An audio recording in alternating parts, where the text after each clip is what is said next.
Hey everybody, thank you so much for joining us here again. Ruthie Renae with Quantum Field Trips, and I'm here today with Megan Wiseman. She's a certified clinical hypnotherapist and an intuitive mentor, and we'll get into what that means in a little bit. She's the founder of Power and Wisdom.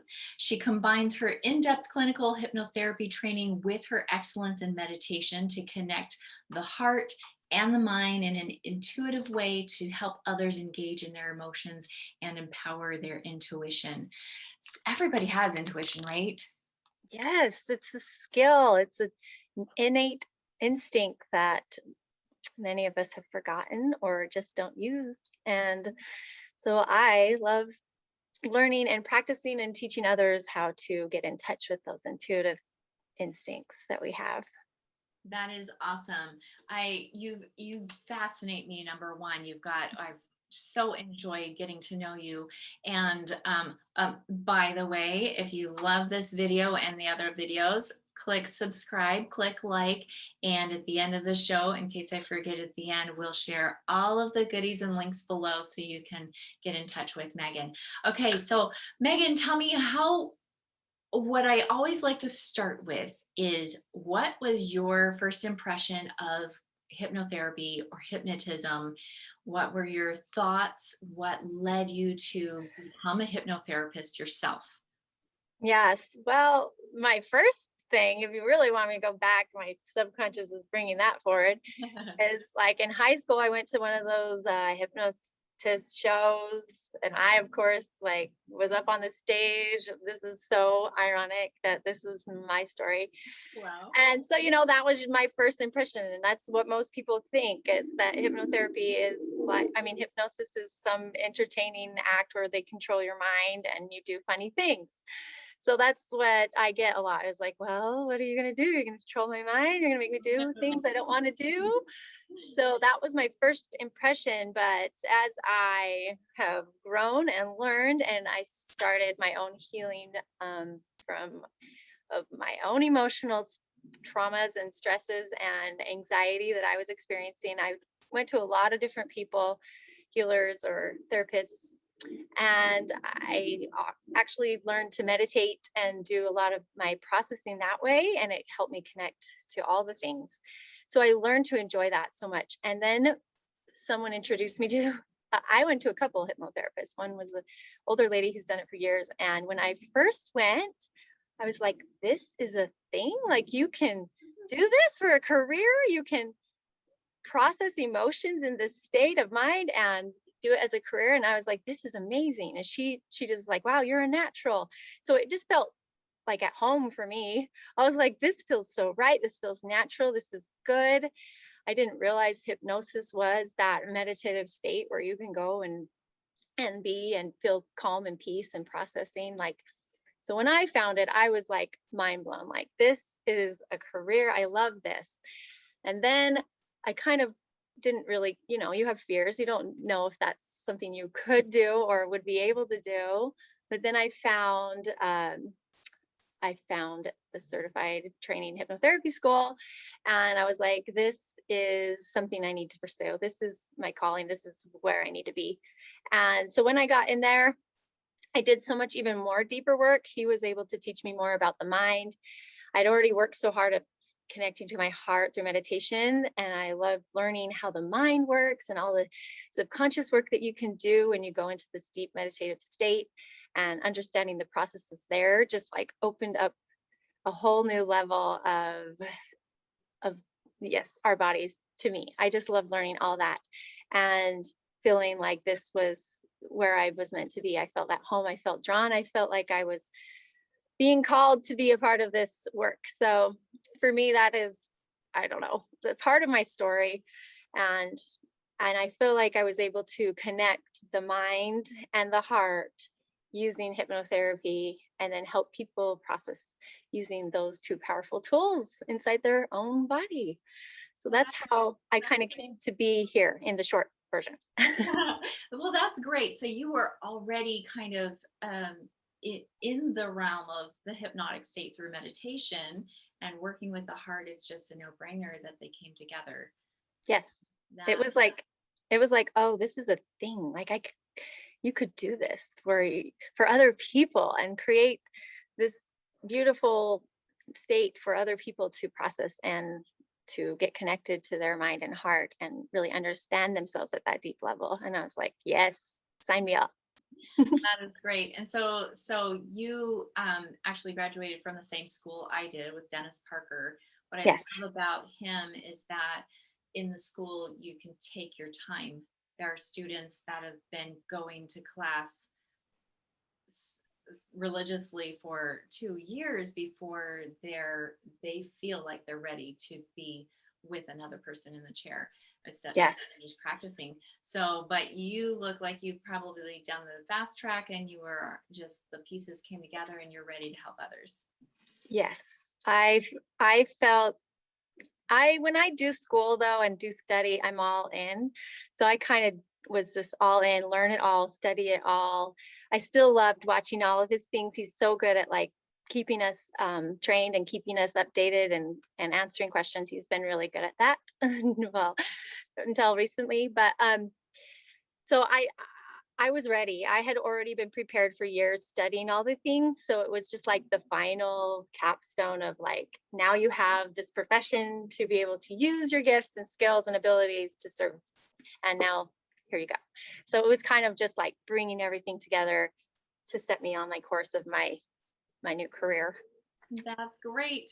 So you have a story of a particular client you're going to share with us, and I believe that's going to lead us into a whole new interesting conversation. I love this story. So tell us about and we won't use names here, of course, but tell us about one of your favorite clients.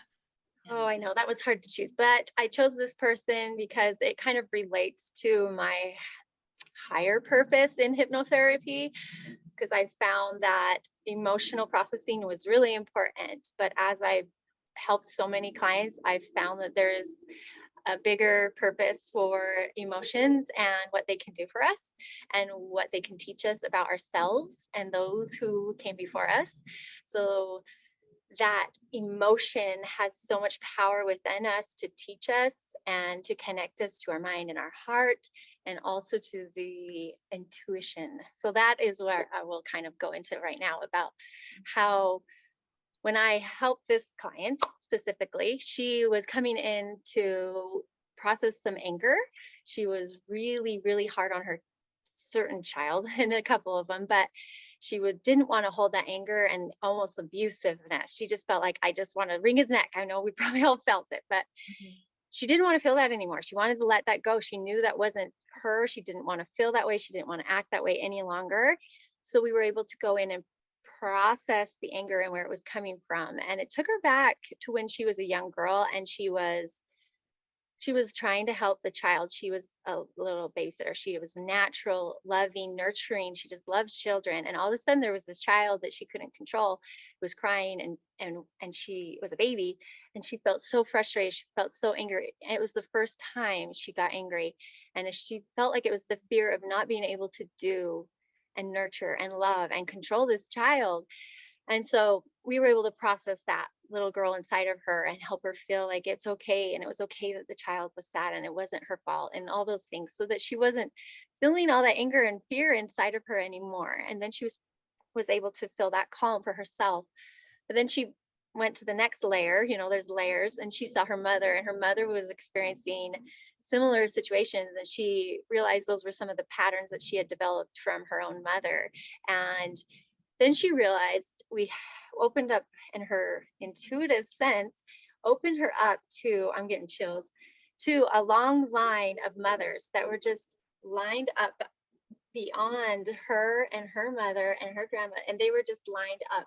And our feeling was that the mother wounds and the hurts from the guilt and the shame of the things that they've done and they've said was generational. That was this long line of hurt. And so I just had her imagine her heart connected, like this long, beautiful cord connecting, and asking those mothers, she just spoke to them and asked them to let go of the shame and the guilt and forgive themselves and have compassion and realize that their mistakes don't have to define them anymore, and they can move forward in power if they let these things go.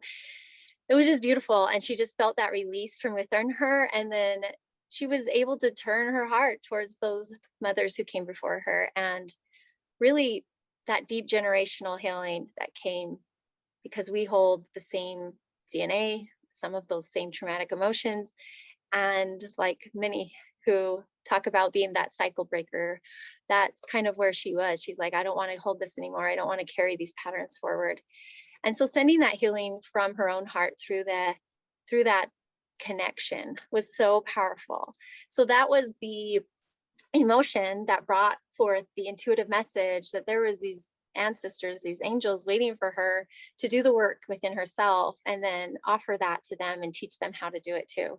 So that is my favorite kind of session when sometimes it takes a few. I worked with her several times, so it took a few to get down to that level where she was able to see and feel and get those impressions and open up her senses to see and sense those intuitive messages.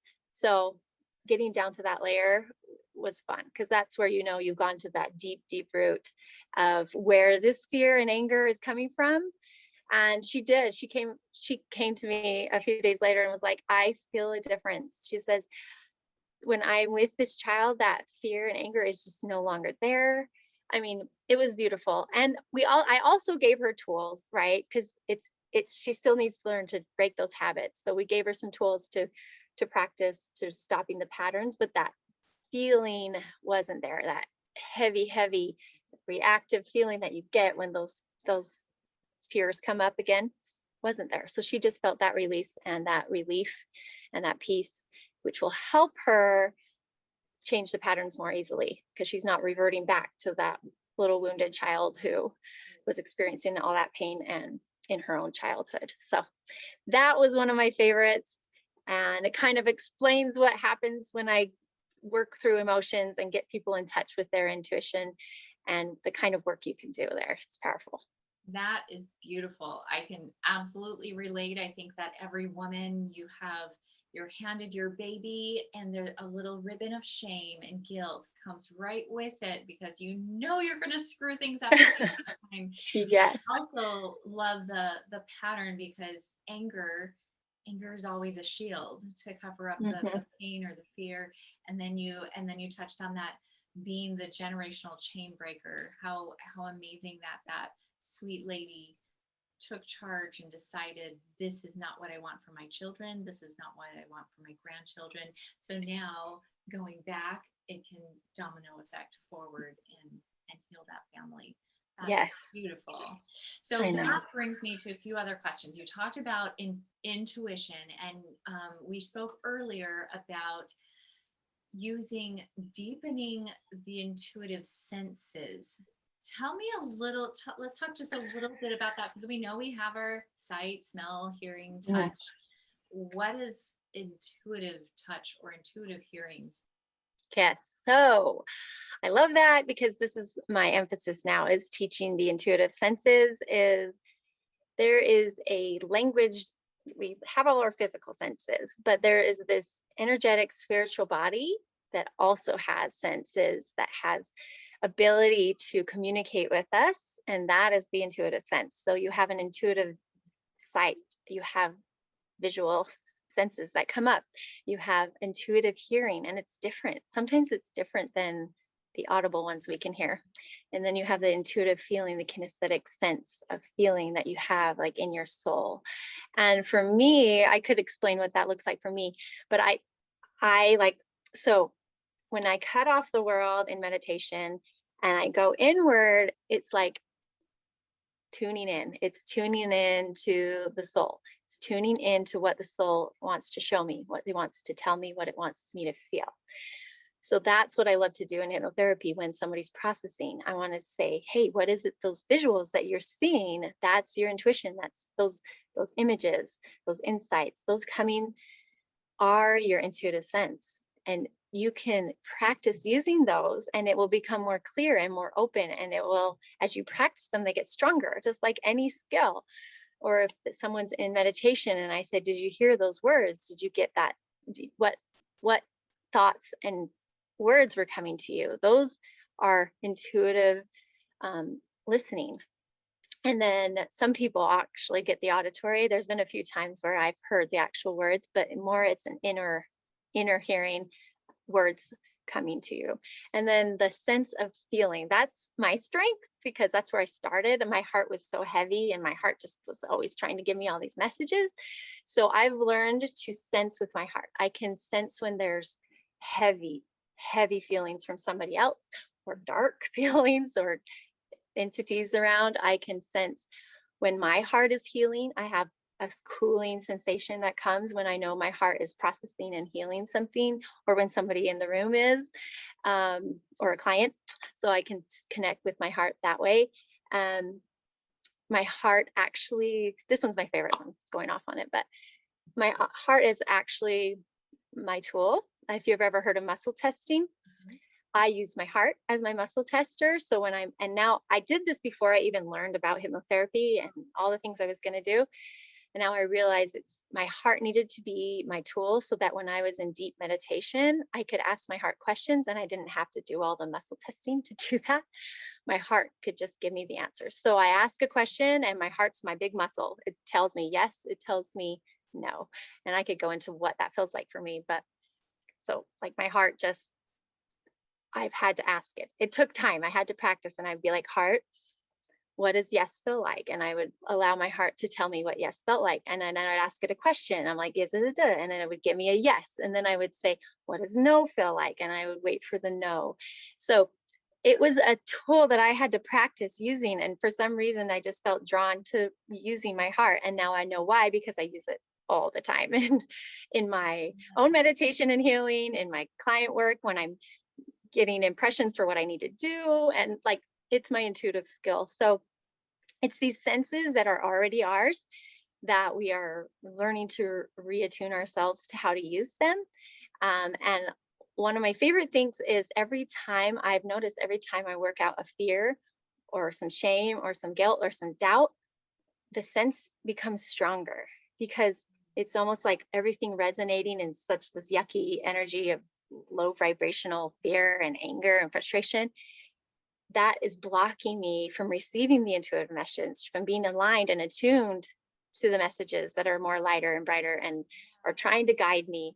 Those angels and messengers who are like trying to get the information in, but there's so much fears and doubts and all this negative talk going on that they can't get the message, what inspiration and goodness and guidance that I need, because there's too much other stuff resonating. So once I started to clear out the other voices and all the blah, there was more room for light and truth. And I was more aligned and more aware when the messages were coming in. And the more I practice and the more I become aware and the more I ask and then I pay attention, the stronger they get. And I've seen that for a few of my clients. Has been really, really fun. Like they've broken through some huge fears and given some really amazing insights to who they are and who they've always been.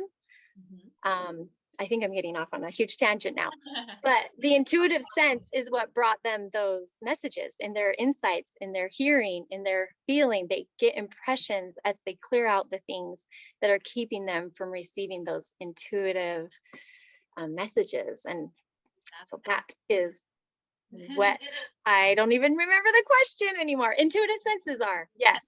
Yeah, and that's amazing. I love that you pointed out that this is a skill that you developed, something that caught your attention and you listened and then you developed it. Just like riding a bike or learning how to drive a car, we all have these things going on, but most of us are at this base level.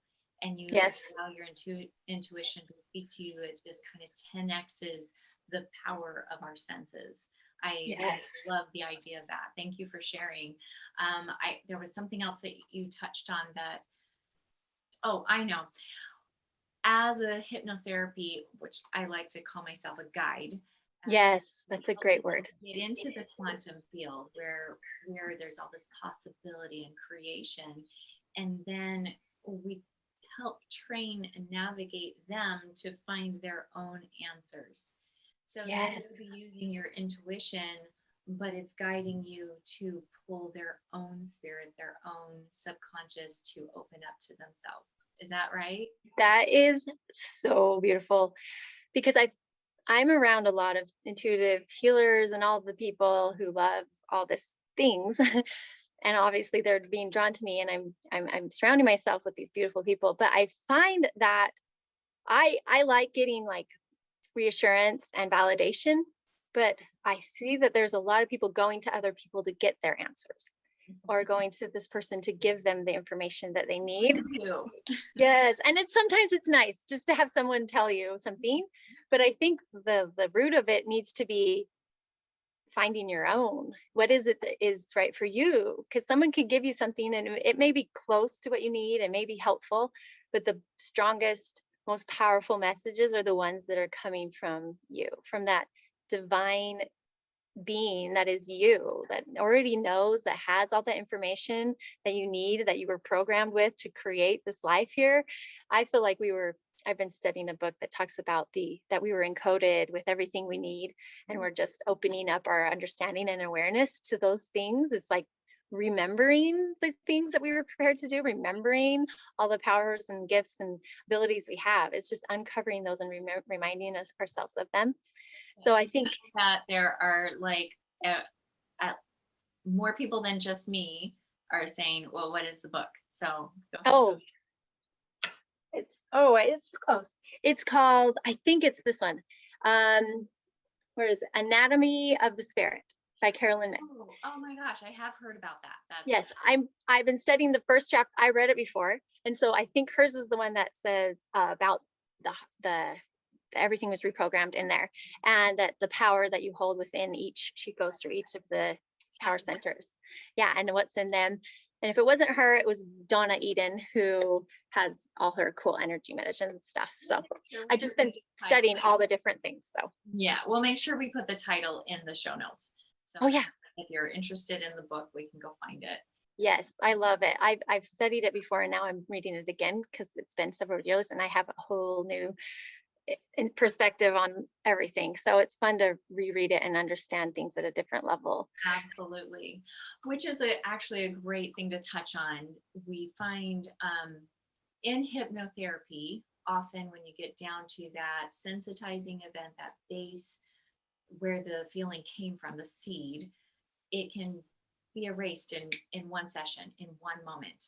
Yes. And then people can find that they're frustrated over time, that they come back to what seems like the same problem, but it's another layer. Yes. So there are so many layers, and when you are ready, it's such a beautiful thing that our spirit, our subconscious, our body knows exactly when we're ready. And every session I say, you're just trust what is going to come is exactly what you need for this exact moment in time. Yeah. It works every time. I love that, because I do feel people saying like, I don't know if I'll know what to say or what I'm going to feel or what, and you have to like calm the fear that they don't need to be right, or there's not going to be an exact or perfect thing. Like it is going to be exactly what you need, and just don't fight. If the fear will keep you from, feeling what it is. So yes, you just allow it to come. And whatever it is, it usually is something different than you even knew. Sometimes I'm like trying to guess what I think it is, and it takes me somewhere totally new. So you just gotta, and not be afraid that if it takes a little practice or a little time, or takes, the more you do this, the easier it becomes. So it's okay to not be perfect at it first time. It's okay to practice and get better at it. Grace with every step. You just open that door. Okay, so last thing I want to touch on, and this might be a little weird for some people, but I know that there are so many people that need to hear this and that will relate, and their heart's going to jump out of their chest. You talked about entities. Mm-hmm. So I know that there are some hypnotherapists or hypnotists or psychiatrists where it's all in the brain and that's just as what it is. And then there are others that feel like there are energies and entities that can influence, attach. I like to not say good or bad, helpful and not helpful, whispering. And yes. So with your intuition, you can feel those around, how does that work in a hypnotherapy session? Is that something you bring up to a person, or does the client come to you and say, oh my gosh, I've got this thing in my head? How does that look? Well, some people are already aware and know, and some people aren't, and that's okay. I think it's okay to, wherever you're at, the most important piece is understanding that if you are resonating in the same plane, if you have that fear or that anger or that shame, you're resonating at a level where something darker could be attached to. So as long as you learn to process and release and let that go and let yourself reside in a state of like higher light and love and peace, then there will be no place for them to be. But it's processing those fears and those shame and that those lower vibrating emotions that allow the attachment to happen, and then not believing the lies. There are so, most of the time, I know Dennis did this, is like, that's the lie. You don't even recognize that you have been deceived. You don't realize that you have been believing this lie about yourself or about your life. And that's where, you know, that's where the dark resides, is when you believe in the lie. So once you open yourself up to truth and open yourself up to more light, then there is nowhere for those darker entities to attach. So really empowering yourself with light and truth is the key. Sometimes I've had to do that with people and they realize that the attachment is strong, and we've had to use, you know, power and strength and love and light and call on powers from the other side who are more powerful than us. So, but that is something I don't do for people. I feel like Dennis was really good for me because I had experienced some of that darkness in my own life and it scared me and I didn't know how to empower myself. But he taught me how to do that for other people. And you do that by empowering them with the knowledge that when they have more power over the darkness, they have, when they reside in light and they reside in truth and they believe those things, then they don't have to worry so much about the entities that are out there, because the more you focus on the light and the truth, the less power that has over you. But yeah, I have worked with that, and it is a little different, but it's those who are ready and recognize that there's influences in the spirit realm. There's influences for good and there's influences for evil. And whether you want to recognize that or not, you were surrounded. And if it's too much for you, then you focus on you. The most important, you can't change them, but you can change you, and you can change where you're resonating. Are you resonating in fear and anger and sadness and things that are low and keep you down? Or are you going to start processing those and recognizing, and it's okay when they come, but you're not going to live in that space forever, so that you can invite things that are light and truth and peace, things that you want to live in, those more positive and happy feelings that we enjoy. Not that we have to, feel shame if we have sadness, and because I lived there for a long time pretending that everything had to be happy. That doesn't work either. So, but just not living with that, then the power of the entities around us is less. But also, I've had to discern, I have a discerning heart. I've had to discern when those entities, if that's an entity that is harmful, or if that is a helpful, or somebody who's coming to me for help. So like the ancestors, I've had to work with many of my angels and ancestors who've come to me because they know I have skills and abilities to help and heal hearts now. I've had people coming to me to help them from that realm. Like, so it's not all dark and scary. There's actually lost souls who are hurting and who still are processing and progressing on the other side. And we are still connected to them. And that's why I love the emotional and intuition connection, because the emotions that are within us help us connect in that spirit realm. We can't always see them with our physical eyes or touch them or hear them, but our souls are still connected to them in that spiritual sense, because they are the same essence. Our soul is the same essence as their soul, and they can communicate with us in that deep intuitive way. And so getting that physical side of us quiet opens us up to receive those messages, to hear what they have to teach us, to teach them what we want to teach them. I have so many little conversations with them in my heart, and you can speak to them in that spirit realm in a different way than you can here. It's different, and you don't understand it till you're there, but when you are, it's powerful, and you just have to trust it and connect and then practice using that, because I know personally they're trying to communicate with us, and they want to inspire and help us and lift us and strengthen us, and we want to support each other, and they just want us to remember and awaken ourselves to those senses that we have. And so it's up to us to remember. That's amazing. So what I'm hearing, just to recap, is that whatever you're feeling, if there's something there or not, the bottom line is to release the fear, because it's that fear, pain, anger, the lower vibration that would hold anything that uncomfortable. Raise your vibration. And it's just like going in, yeah, we've all experienced going into a room and immediately like, no, I don't like it here, and you leave. So Yes. raise your vibration, and anything that doesn't align with you is going to leave. And Yep. if And then there's a guide. So that's yes, wonderful that there's, if you're somebody who's searching for somebody to understand you, you can reach out to Megan, and she can yes, walk you through as the guide in the spirit realm, in the quantum field, whatever you want to call it. all the things. Yes. Yes. Yes. And I was just going to add that there is protection.